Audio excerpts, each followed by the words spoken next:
En el nombre del Señor Jesucristo, vamos a seguir hoy con las lecciones acerca de qué es el pecado, y hoy vamos a tocar acerca de la obstinación. En el primer libro de Samuel, en el capítulo 15 y el versículo 23, dice la palabra de Dios: porque como pecado de adivinación es la rebelión, y como ídolos e idolatría la obstinación. La Biblia enseña muy claramente que la idolatría es abominación a Dios y es pecado. Leemos que la obstinación es como la idolatría, es decir, pecado, abominación a Dios. Obstinado es aquel que persiste en seguir su propio camino. Dios le avisa, le enseña su voluntad, pero persiste en seguir su camino. Esa actitud de empecinamiento y dureza es pecado. Cuando Israel, por su incredulidad, no pudo entrar en su herencia, Dios le dijo: volveos mañana y salid al desierto, camino del Mar Rojo. Es decir, que se vuelva para rodear el desierto, y note lo que hizo Israel. Números capítulo 14, versículos 25 y 40 al 45. Y se levantaron por la mañana y subieron a la cumbre del monte, diciendo: henos aquí para subir al lugar del cual ha hablado Jehová, porque hemos pecado. Y dijo Moisés: ¿por qué quebrantáis el mandamiento de Jehová? Esto tampoco os saldrá bien. Sin embargo, se obstinaron en subir a la cima del monte, pero el arca del pacto de Jehová y Moisés no se apartaron de en medio del campamento. Y descendieron el amalecita y el cananeo que habitaban en aquel monte, y los hirieron y los derrotaron, persiguiéndolos hasta Horma. Esto no se puede llamar otra cosa sino contumacia, endurecimiento, empecinamiento. Cuando Dios les dijo que entraran a poseer la tierra, ellos le dijeron: no podremos. Entonces Dios dijo que se volvieran a rodear al desierto, y ellos dijeron: no, vamos a entrar en la tierra. No estuvieron de acuerdo con Jehová, y por consiguiente actuaron sin comunión con él. Moisés comprendía bien cuán grave es andar sin la presencia de Dios. Entonces les dijo que tampoco esto saldría bien. Moisés era uno que no quería dar ni un paso en falso fuera de la voluntad de Dios, sabiendo que eso implicaría una derrota. Israel aquí tuvo que experimentar la derrota, como Horma es su significado, y esto por su terquedad. En la carta a los Hebreos recuerda este incidente, Hebreos capítulo 4, versos 18 y 19, y a quienes juró que no entrarían en su reposo, sino a aquellos que desobedecieron. Y vemos que no pudieron entrar a causa de incredulidad. Note que la incredulidad equivale a la desobediencia. Israel no entró en el reposo en la tierra prometida porque fue incrédulo y desobediente. Jehová, hablando con el profeta Ezequiel, explica la condición de su pueblo y dice que es duro de rostro, de empedernido corazón, casa rebelde, hijos rebeldes viviendo en una ciudad rebelde. La obstinación es característica del asno. El creyente es representado muchas veces por la oveja.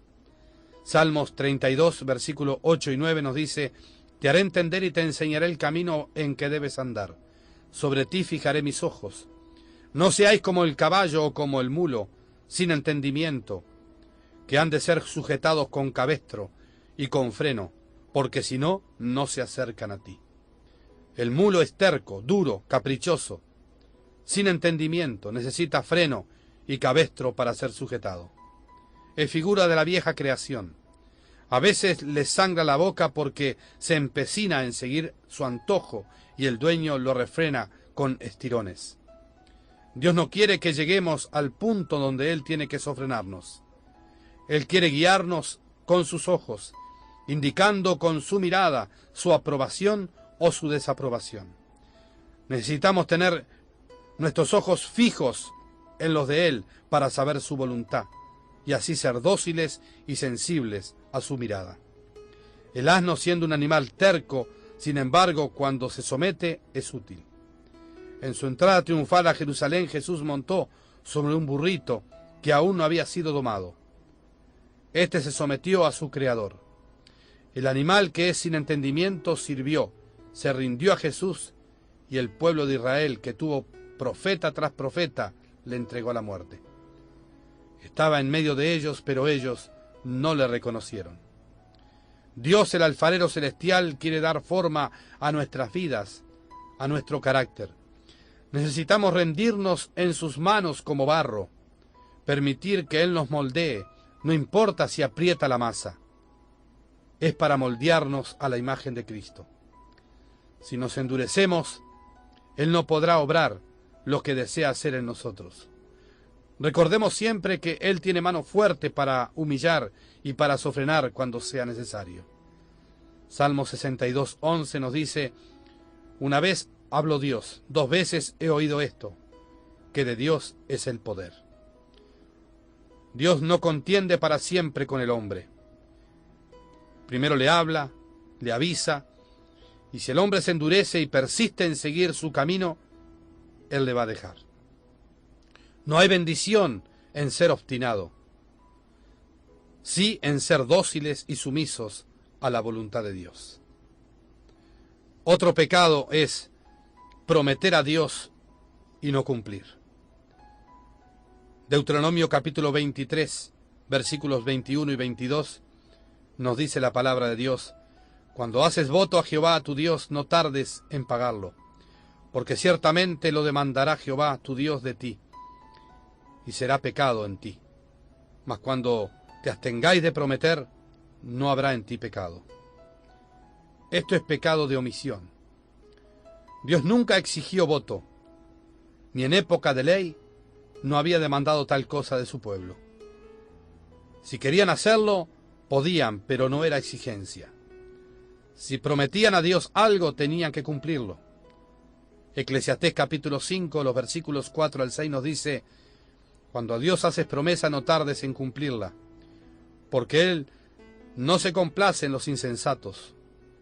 Cumple lo que prometes. Mejor es que no prometas y no que prometas y no cumplas. Todo pecado ofende primeramente a Dios. Por eso el hacer voto y no cumplirlo, a Dios no le agrada. No necesitamos hacer voto a Dios, porque no está en nuestra posibilidad poder cumplirlo. No sabemos lo que mañana traerá, y si no cumplimos estaríamos pecando. Mejor es no prometer que prometer y no cumplir. Nosotros quizás diríamos que por causa de la debilidad de la carne pasó esto o lo otro, pero Dios dice es pecado. Dios nunca exigió voto, porque sabe que el hombre no es capaz de cumplir y que va a pecar. Leemos en el Antiguo Testamento la triste experiencia de un hombre que hizo voto ligeramente y tuvo que pagar con la vida de su hija. En el libro de Jueces capítulo 11, los versículos 30 al 35, dice la palabra de Dios: y Jefté hizo voto a Jehová, diciendo: si entregares a los amonitas en mis manos, cualquiera que saliere de las puertas de mi casa a recibirme, cuando regrese victorioso de los amonitas será de Jehová, y lo ofreceré en holocausto. Jehová no requirió de él ni una promesa para darle la victoria sobre aquellos enemigos. Pero Jefté se apresuró e hizo voto, diciendo que ofrecería en holocausto a Jehová cualquiera que saliese de su casa a recibirle. No pensó que de su casa saldría solamente su hija o su esposa, sus seres queridos. Hizo voto apresuradamente y tenía que cumplir ofreciendo a su única hija en holocausto. La Biblia dice que Dios nos bendijo con toda bendición espiritual en los lugares celestiales en Cristo Jesús. Efesios 1:3. No hay motivo ni necesidad de hacer voto. Las bendiciones son nuestras en Cristo Jesús. Hay que creer, apropiarse de ellas y gozarlas. Reconoceremos que es la debilidad del hombre prometer y no cumplir. Muchos creyentes habituados a hacer votos piden a Dios algo y le promete algo a cambio. Si me das, voy a hacer. En el mejor de los casos, no se cumple lo que se promete. Y esto es pecado. Nos acercamos a Dios por medio de Jesús, y por medio de Él recibiremos toda bendición. Nuestra confianza es en su fidelidad. Fiel es el que prometió, el cual también lo hará.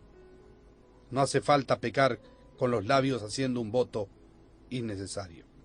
Que Dios le bendiga.